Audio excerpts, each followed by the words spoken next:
Good afternoon, y'all. Good afternoon, y'all. Welcome to another episode of Keith's Boxing Gym Talk. I am your host, K-Rob216. Man, I'm hoping that everybody is having a blessed Sunday. The playoffs is today. I cannot wait till 3:30 to watch it. I want to talk about last night's fight. I was very intrigued, especially with the two fights I want to see with Andy Cruz and Omar Salcido, and the main event, Diego Pacheco versus Steven Nelson. But before we get into that, though, I want you guys to like and subscribe. Again, like and subscribe, man. Yeah, last night, man, I was very interested in seeing this between Diego Pacheco and Steven Nelson, man. Steven Nelson now he's 23-0 with 18 KOs. Steven Nelson took his first loss. Anybody, I could have seen that. I seen that coming. I had Pacheco winning. I was going for Steven Nelson, but I have to be a realist about it though. Steven Nelson's 36. He's up there in age. He hasn't been tested yet. That was his first real test. His last few opponents, his last 20 opponents. Some people that you never heard of really, and this is no disrespect to him, but and this is a step up for both of them though. But Pacheco was just too long. His reach. He's 6'4". He started picking him apart. The second half of the fight. Steven Nelson. He needs to work on his defense a little bit. He was trying to move. He got the movement. He's trying to be stationary. He's a little stationary, though. He puts his guard up like that, and he comes forward, and he gets hit a lot and stuff. He gets countered a lot. I've seen that a lot. I don't know if the cut was what was the reason for that. He couldn't see, but it looked like the cut was right here on the side, so I don't think it was messing up his vision that bad. But nevertheless, though, I definitely want to see it, especially with the history between the two trainers and stuff. Brian Bo McIntyre and Jose Benavidez Sr., a few years back when Terrence Crawford made his second defense of his welterweight championship against Jose Benavidez Jr. It was a lot of bad blood. He had his training camp in Omaha, and it was about to get ugly. You can see the video. It's on YouTube. You can see it. So I want to see that, though. And I know both of those trainers, they take a lot of pride in making their fighters the best they can be on fight night.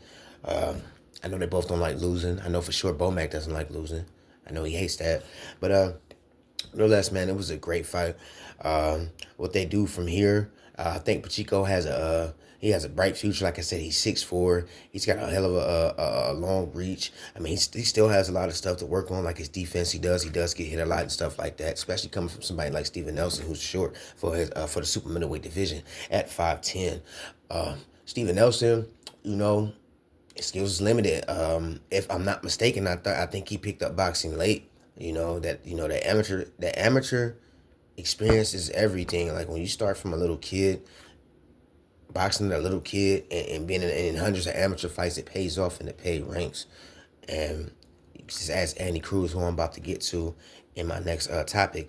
But yeah, man, Steven Nelson just need to go back to the drawing board.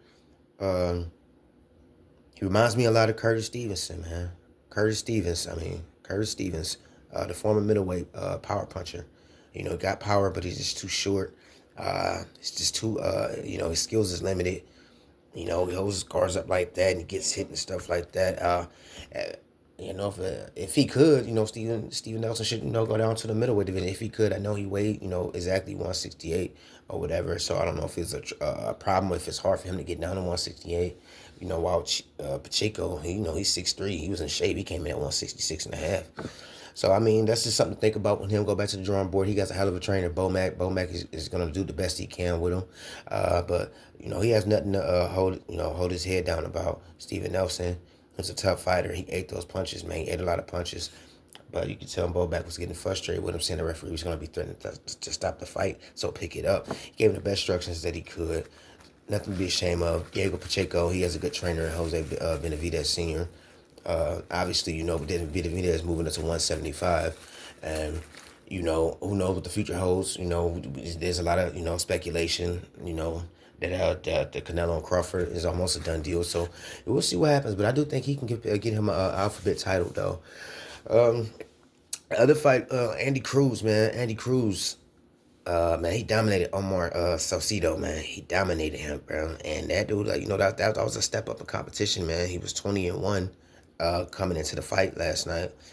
with 14 KOs. Um, he knocked out Chris Colbert. That was his biggest win. Chris Colbert, he was once upon a time considered one of the future prospects to be a future world champion. That's unlikely right now. He needs to retire, in my opinion. I know a lot of people say a lot of people say that in comments when a fighter loses 2 times in a row or gets knocked out bad or something like that, that they need to retire. But in Chris Colbert's case, he just needs to retire. He's been taking some brutal knockouts, been laying out unconscious, helplessly on the ropes. So yeah, but back to what I was saying though, man. Andy Cruz, man, he showed the level of competition. There's levels to it. Andy Cruz is on a whole nother level. I think he'll have him a title shot this year, if not this year or the beginning of next year, like February or something, 2026. But he will be champion though. He's known for beating Keyshawn Davis twice in the amateurs. I think he beat him for the gold medal. I think that's why I see Keyshawn Davis is a silver medalist because he lost to Andy Cruz. This man can do it all, man. He can do it all. He's got that strong Cuban amateur background. You know how those Cubans are. I've seen a documentary about the Cubans, how they train. They just in these hole in the wall gyms, working on their leg and head movement. That's all they work on is like defense, reflexes and stuff like that. And now he's got an American trainer, in the fighting city, the fighting capital of America, Philadelphia. Boise Ennis, the father of Boots Ennis. He's training him. So it's only up from here. I would love to see him and Keyshawn fight in the future. I know Keyshawn Davis I think he was saying something about that he needs to prove himself or something like that. I don't know why. I'm not saying that Keyshawn Davis is ducking him, but he probably doesn't want to look bad in the fight or something. Me personally, if they fought this year or next year, I think Keyshawn Davis would probably win. But I mean, I don't know. It can go either way, man, because Andy Cruz is doing a lot of ducking, countering, strong counters. Damn near stopped Salcido, man. Damn near stopped Salcido, man. Had him out on his feet, man. Andy Cruz, he's got a hell of a future, man. I like that dude, man. He lands about like 40% of his punches on most of his opponents, man. He's very accurate with everything, man. So man, I'm very willing to see this. He tried to shake Keyshawn Davis' hand with Shakur Stevenson. I think Terrence Crawford mother was right there. She congratulated him.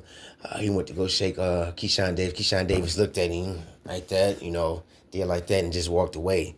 Shakur Stevenson laughed, shook his hand or whatever. He was impressed with it. Shakur said he was impressed with it. Yes, man, Andy Cruz is the real deal, man. I like him, man.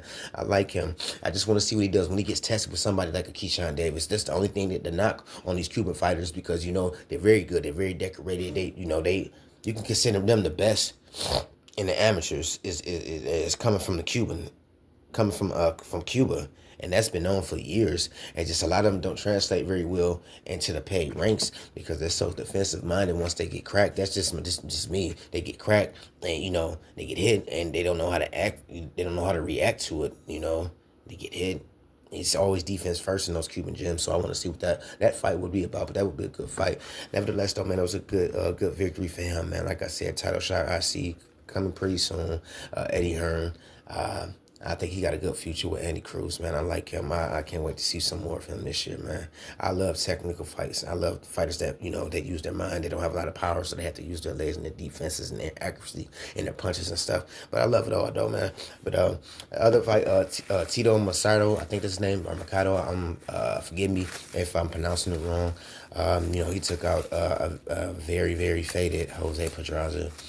Suspected, but that man is a power puncher though. He called out Shakur Stevenson. That fight probably won't happen anytime soon. He's got to fight Shakur with Kid Austin. February 22nd, and I think he's trying to fight. He wants Tank and stuff like that. So I don't think that's going to be on his radar. It's just all trash talk. But man, like I said, I enjoyed last night. I looked forward to it because it was a lot of trash talk, and the camps of Pacheco, the camps of Nelson. Like I said, Andy Cruz fought, and then Keyshawn Davis, Shakur Stevenson. There, the people in his weight class or around his weight class. The atmosphere, you can feel the tension. It was thick in the air, so I loved it all, man. But man, that's it's about my time right now, man. I'm about to go ahead, like I said, get ready, get prepared, make some food, get ready for this playoffs. I hope y'all will do the same thing. I hope y'all have a blessed Sunday. And don't you guys forget to like and subscribe. Please like and subscribe so I can give you guys better content. I love you all. You guys have a good Sunday. I will do the same. Until next time.